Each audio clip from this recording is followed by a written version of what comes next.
Hey everybody, and welcome back to the channel. Today you're checking out a Magicka Sorcerer solo PVE build. This is updated for the Wrathstone DLC. And what we've got here is a really strong build for soloing basically any content in the game that you're interested in. Whether it's world bosses, dungeons, even vet dungeons. If you want to do pledges or do monster helms by yourself, you can do it all on this build. And that's because we have a good combination of really strong damage, great shields, and constant passive healing. So if you're looking for a very fun and easy solo build for exploring the Elder Scrolls Online, I think this is going to be the build for you. So let's get started. Alright, so let's jump into the stats on the build first. But check out this location. This is pretty interesting. This is the Blessed Crucible vet dungeon that I was just soloing a little while ago. I wish I could put a house here or something. But anyways, stats. Couple disclaimers as usual. First of all, this is a solo build. It's not a pure DPS mag Sorc. So your stats will be slightly different. We're aiming for better resistances, better survivability and healing other than just pure damage. So keep that in mind. And then also your stats can always improve with things like gold gear, gold glyphs, which I don't always have on these builds, as well as Undaunted maxed out. So just keep that in mind as we're checking these out. So as a baseline, we have about 38k max magicka. That can go up a bit with our traits, which I'm going to talk about later. 20k max health is good for a solo PvE build. You definitely want your health on the higher end because you're going to be taking some hits, especially if you're soloing in vet dungeons. 14.5k max stamina is really good for blocking, for roll dodging those heavy hits as well. Our recoveries do go up a bit with our potion. So sitting at about 1500 magicka recovery, 300 health, 800 stamina recovery is not bad.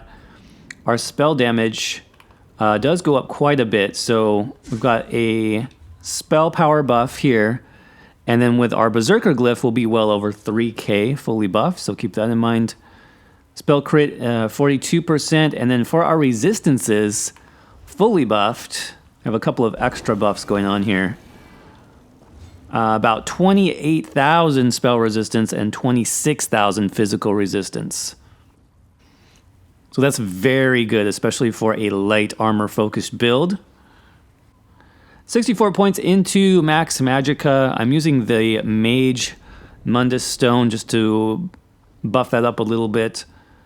I'm a vampire. I don't think it's necessary on the build, though I do like the extra stamina and magicka recovery. It is helpful, but you have to be careful about taking damage from things like fire.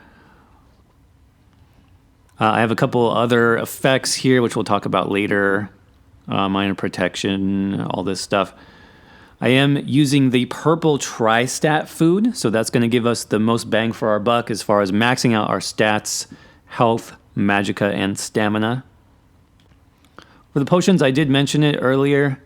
I have the tri-stat potions. Those are going to be best in slot for this type of setup because we have everything else that we need. We have a spell power and a spell crit buff on our abilities, so we're good to go there. You can run spell power pots for difficult content. You can also just run the basic magicka potions if you're doing things that are a bit easier to save money. For the race, I am a... What am I? I'm a high elf on this build. High elf is pretty good this patch for doing damage on a magicka class. I do like this passive here. Spell recharge gives us a little bit extra stamina or magicka, whichever is lower. It's usually going to be stamina, so that definitely helps a solo build as far as dodging, blocking. The less damage while channeling is good because we are doing a fair amount of heavy attacks, which are channeling, so that does help. You do get the nice bonus to max magicka here, and then the spell damage is what we really, really like. This means we can run more recovery glyphs while still keeping our spell damage high. So overall, I do like High Elf for any type of mag Sorc build, whether it's DPS, solo, healer, whatever. That's a great race to choose. Other ones like, for example, Breton will be really good with the reduced cost. Argonians even are pretty good for soloing because you have the potion passive there. So you can really pick what you like here. Remember, this is a solo build, so we're not purely min-maxing on this setup. All right, let's switch over to our gear sets next. Starting with our first 5-piece set, I just went with the really easy to get setup here. I'm using spinners. So spinners gives you a good boost to your max magicka, 2 bonuses there. Spell damage, which is really good, and then our extra spell penetration. So since we are running a solo build, spell penetration does become pretty important just to help you kill things faster. So I wanted to make sure I was doing a decent amount of damage on this build so I wasn't just taking it forever to work my way through bosses. So Spinner gives you a good, solid amount of damage. It's also really easy to get. You can farm this yourself from the Malleable Tor zone, or you can buy this on Guild Traders. It's pretty common and pretty easy to get.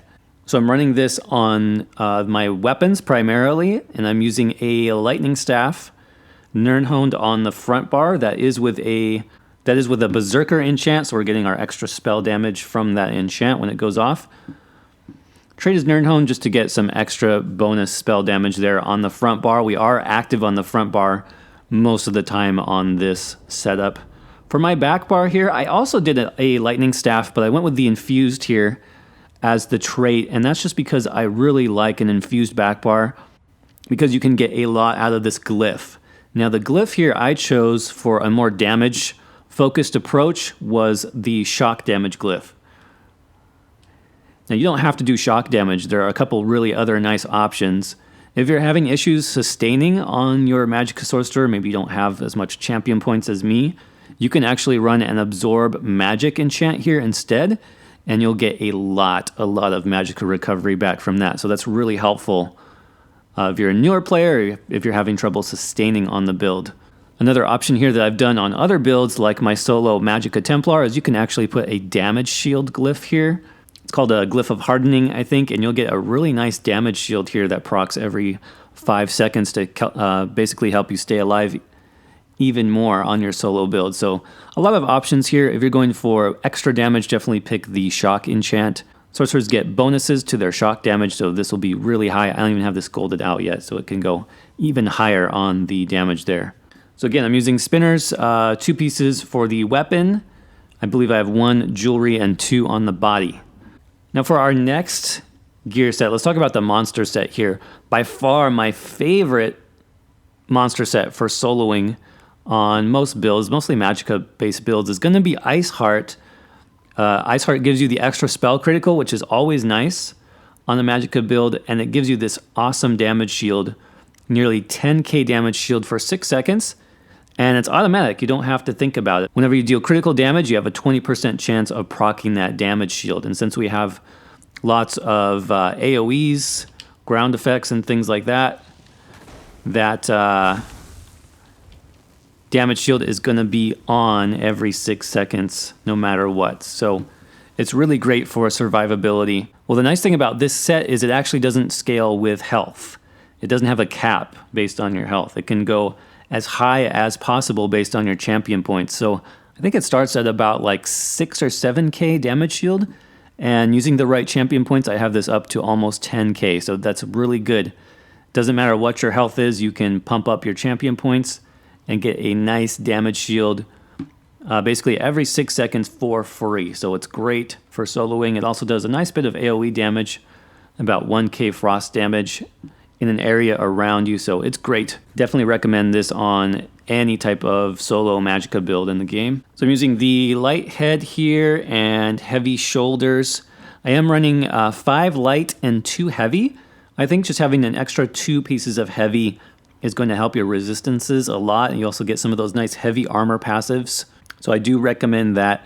Ideally, you'd want a heavy chest and a heavy legs, but I have heavy shoulders that I have to use, so I'm using that as part of my setup. Divines is going to be the best trait on your body. It's going to just help you maximize your Mundus, whatever you choose for that. Moving on to our last 5-piece set, I'm using Armor Master. I just crafted this recently. It's a 9 trait crafted gear set. You craft it in the Imperial City. So you will need the Imperial City DLC for that, or you'll need to get it from somebody who has that and can craft it for you. Now this is a really interesting set for Magicka Sorcerer or other builds that use shields. So what we have here is we have a bonus to max health. We have physical and spell resistance, which is good. And while we have an armor ability slotted, we get extra max health by 5%. And when we use an armor ability, we get a boost to physical and spell resistance by 5,000 for 10 seconds. So this is a really great set for Magicka Sorcerers now, with the changes to shields that happened in the Murkmire patch. It used to be that Magicka Sorcerers didn't have to worry about resistances at all. You could have like under 10k resistances and be really tanky just because your shields weren't affected by your resistances at all. Well, that changed a lot in Murkmire, where now your resistances will factor into the damage being done to you. So the extra bonuses here to physical and spell resistance actually help our shield last longer, which is really good. Also, the extra max health means our shield can scale higher because that is based on max health now. And then on top of that, we just have a huge bonus to physical and spell resistance overall, an extra 5k. This is basically the same buff, almost the same buff, as our Major Ward and Major Resolve that we get from using Lightning Form on the Magicka Sorcerer. So think of Lightning Form, the extra resistances that you get from that, and then double it because now you have Armor Master proccing from your shield. So it is very good for just making a tanky build that works with the changes to how shields perform now in the game. So I think it's a really good fit on this type of solo build. So I am using a heavy chest of the Armor Master reinforced. That gives me just even more armor out of this. And then I am using crafted waist and gloves. And then I am using 2 rings to complete that 5-piece set. Now, this basically is just going to depend on what pieces you pick up. It doesn't really matter if you're using jewelry or body pieces. You just need 5 of each set. I do recommend, though, having at least one of those be a body piece. That way you can craft the heavy chest. The heavy chest is going to be probably the best as far as survivability on a solo build, so try to focus on that if you can. For traits, I mentioned all divines, except for the reinforced chest. All divines would be ideal there. Maximum magicka on the enchants. You can go with tri-enchants, but I don't think we really need it if you're running tri-stat food. But you could do tri-enchants and then use something like Witch Mothers to give you extra magicka sustain. That would be another option also. And then really quickly for our jewelry glyphs and traits here. So I am doing 2 magicka recovery and 1 spell damage. I think that just works out well, gives a good balance. And then as far as our traits, you can choose to do all arcane. That'll give you over 40k max magicka if you want on this build. I don't think you really need that much. If you drop a couple of arcane traits, if you're crafting Armor Master, for example, you can put different traits on there and you can actually get some cool additions to your build. So what I did is I did 1 protective. This gives me a nice extra bit of spell resistance and physical resistance, which, like I said, we're really building for that to help our shields last longer. So protective is a really good trait on a solo build. And then I also am running 1 bloodthirsty. That's just to help me do a little bit more damage in execute range. Since I am playing solo on bosses and stuff, I don't want it to take forever, so this is going to help with that. So you can mix and match here. You can build it for your playstyle. You can run 2 protective, for example, if you just want to be really tanky and survive anything. You can run 2 or even 3 bloodthirsty if you want to do more damage and finish off bosses quicker. So it's really up to you and how you want to customize your build. But definitely think about that. You don't have to run all arcane. You can run different things here. All right, I think that covers the gear well enough. Let's jump into the skills next. So starting on our front bar, we have our pet, the Volatile Familiar. So this just does a lot of really good damage over time. 8-second duration, and then the final pulse there does a nice stun. So this is really good for clearing through trash in a dungeon, for example. Sometimes I will activate him first as I'm coming up to a group of enemies, And then after I engage with the group here, they'll get stunned, and then I'll just make them even easier to take down. So it's a great skill to have. You do need to double bar it, though. That's kind of the only downside still of Sorcerer Pets, is you have less bar space to play around with. But it's worth it on this guy. He does good damage, and the extra stun is helpful. Next up is Inner Light, and this is just really good on a Magicka Sorcerer for the extra max Magicka. 5% at base, and then 7% if you have your Mage Guild max out. But it's also really good for the spell critical buff. Major Prophecy gives us that good, solid spell critical. Spell critical is really important on this build especially because it procs our healing, and it also procs our damage shield from Ice Heart. So keeping your spell critical up is very important, so I do recommend this skill. It just gives you that passive increase to spell crit. Otherwise, you need to run that on a potion. Next up, I've got Dampen Magic, and this is our armor ability that's fulfilling Armor Master. So that's going to be active on the front bar, giving us extra 5% health. And then obviously proccing that extra 5k physical and spell resistance from the Armor Master set. Now, the damage shield itself is not bad. It is 50% of our max health, so it's similar to Conjured Ward, giving us about 10k, give or take, depending on your setup. Keep in mind your Armor Master buff does last for 10 seconds, so don't feel like you have to cast your damage shield on cooldown. You don't. You'll still get the armor buff for an extra 4 seconds if you need it. Next up, we've got Crystal Frags. This is just a nice damaging ability. Gives us a nice big burst of damage. Definitely wait for the instant proc here, because that is instant cast, and it costs less Magicka to cast overall. Then we have Daedric Prey, which is super important on the way I've set this up. It does a nice bit of Magicka damage here, but the reason why we really like this is for the secondary effect here. While the curse is active, your pets deal an additional 55% damage, except the Storm Atro, which does 40%, which is still a ton of damage. So you want to make sure this Daedric Prey skill is on the boss the entire fight, okay? Because you're getting lots of extra damage from your pets if you have this skill active. It's really cheap, not a problem to cast. The duration is a little short, 6 seconds, so you'll have to stay on top of it. Watch your buff trackers on your enemy. Make sure that as soon as it pops, and you'll see the visual effect too, it does like an explosion. As soon as that explosion happens, recast it immediately, because not only are you doing the 10k damage, your pets are doing more damage. So really important skill on this build for sure.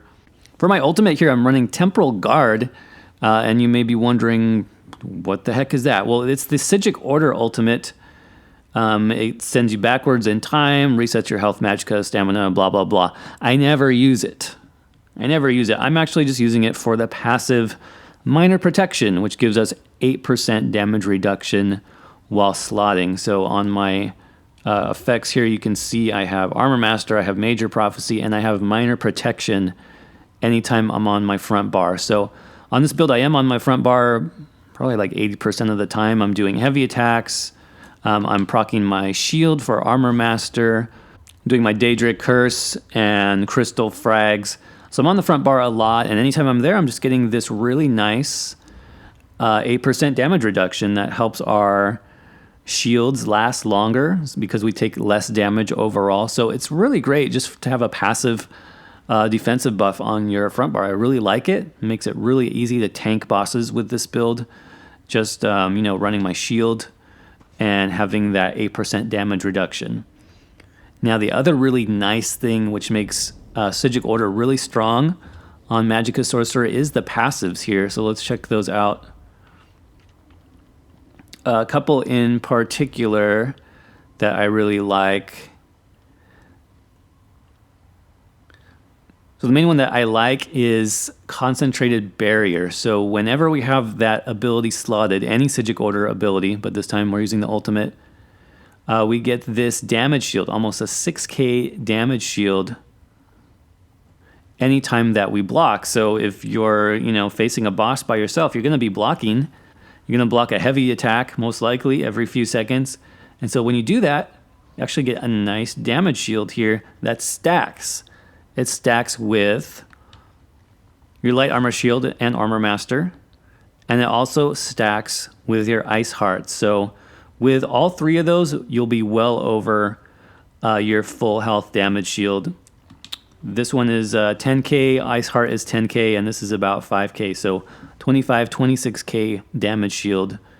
And two of those, you don't have to do anything. All you have to do is block to proc this one, and your Ice Heart shield procs automatically. So I really like this setup on Magicka Sorcerer for soloing, even for PvP. I really enjoy having that ability to use. You can use other things here. You could use Negate. You could use the Destro Ultimate, obviously. That's more of like a DPS skill. But yeah, check it out. It's worth grinding for on the Magicka Sorcerer, I think. I really like it. Okay, let's swap to the back bar now. We have our pet, which we mentioned has to be double barred. Then we have our two AoEs, okay, which are Blockade of Storms and Liquid Lightning.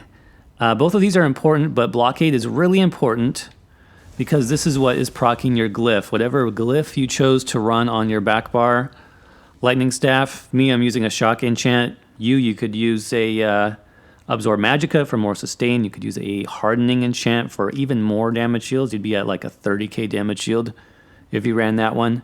But Blockade of Lightning is what's going to be proccing that. And since we're using an infused staff, that's going to be proccing every 2 seconds while your wall is active. So just keep that in mind. Make sure you keep that up 100% of the time if you can. Liquid Lightning is just another damage over time. Now this does have a very small radius, so you have to have like really good accuracy, like pinpoint accuracy with your Liquid Lightning. So just keep that in mind. You want to make sure you aim your Liquid Lightning a little bit more, and then follow that up with your Blockade just on top of it. Your Blockade is easier because it's just a straight line out, but you want to make sure those match up, and then obviously do your pet as well. So on my back bar, basically the rotation is liquid, wall, pet. Pretty simple. Obviously light attack in between each of those. And then our buffs are Power Surge, which I mentioned earlier. The passive healing of Magicka Sorcerer is very good. Get about 3k health back every 1 second as long as you're doing crits, which we have plenty of crit built into this setup. So you'll be getting that healing over time. And then Boundless Storm. Major armor buffs, a little bit of speed too, so it is nice for doing runs through dungeon just to make it quicker. And it does do an AoE too, which is important. This can actually proc your Power Surge and it can save your life, so make sure you have this buff active. And then for our ultimate here, this is our main damaging ultimate. It's the Greater Storm Atronach. So this is buffed like we saw earlier with Daedric Prey, so your Atronach is going to be doing tons of damage when that skill is active, so make sure you... I usually activate the Daedric Prey first and then drop this ultimate. But this ultimate is really good, you guys, on Magicka Sorcerer. It does lots of damage. It does a nice AoE stun and burst damage when you call it down first, and then the nice damage over time. So why I really like this, especially for soloing and even soloing vet dungeons, is you call it down, and it basically does damage for you if you need to, focus on staying alive. If you need to get your shields going, if you need to roll dodge to avoid some attacks.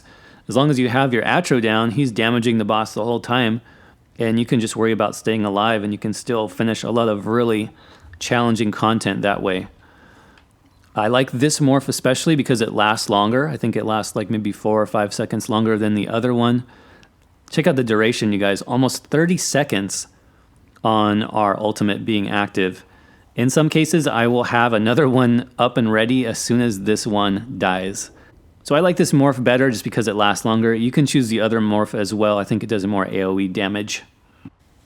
All right, let's take a look at champion points. Definitely an important part of this build. I do have this at 810 CP, which is the current cap. If you're not quite there yet, I'll give you some ideas as far as what to boost up first. So in the green tree, 37 Warlord, 37 Sprinter, 32 Tenacity, 64 Arcanist, 37 Mooncalf. These two are definitely your priority on this build. Arcanist, try to get it at 64, Tenacity 32 at least, and you can even put some more in here because this is a very easy build to run heavy attacks on. Basically, you drop your dots, make sure your pets are active, make sure Daedric Prey is going, and then you can drop 1 or 2 heavy attacks to do some really good damage and then get really good sustain. So definitely prioritize that in the green tree. 23 Shadow Ward, 40 into Tumbling here. In the blue tree, we got 23 into Blessed, 37 Elfborn, 64 Elemental Expert, 21 into Spell Erosion, 25 into Staff Expert, 56 Master at Arms, and 44 Thaumaturge. This one is really hard, honestly, because it's so spread out. There's so much that you want to do here. Thaumaturge is really important. Master at Arms, and then obviously Elemental Expert. Those are kind of your damage-focused nodes, so I would hit those first. Ironclad, we've got 56. Just one left over, Light Armor Focus. 56 into Hardy and Elemental Defender. 34 Thick-Skinned.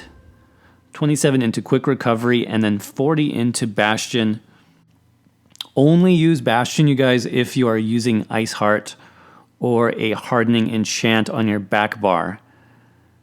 Bastion is completely useless for the Light Armor Shield and for the Magicka Sorcerer class shields because you're already going to be capped out. But like I mentioned, when we were talking about gear, the Ice Heart set does not have a health cap, which means this boosts it by that extra 16%. It gets it close to 10k on that proc. So you can drop that if you're not using those parts of the build and dump it into something else if you want.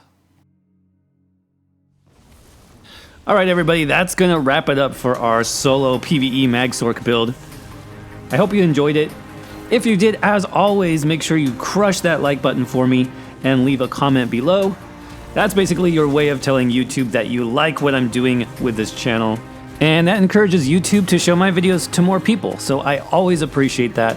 Thank you guys so much for liking, commenting, and sharing these builds. And if you're brand new to the channel, do me a favor and hit that subscribe button to check out more build videos coming up in the future. I also have tons of build videos, guides, and other content for the Elder Scrolls Online on my channel, so I really appreciate you checking me out. Last but not least, if you have ideas for other videos that you want to see, other builds, other guides, make sure you leave those in the comments below as well, because I check those every day. So until then, I will see you guys around in the next video. Thanks.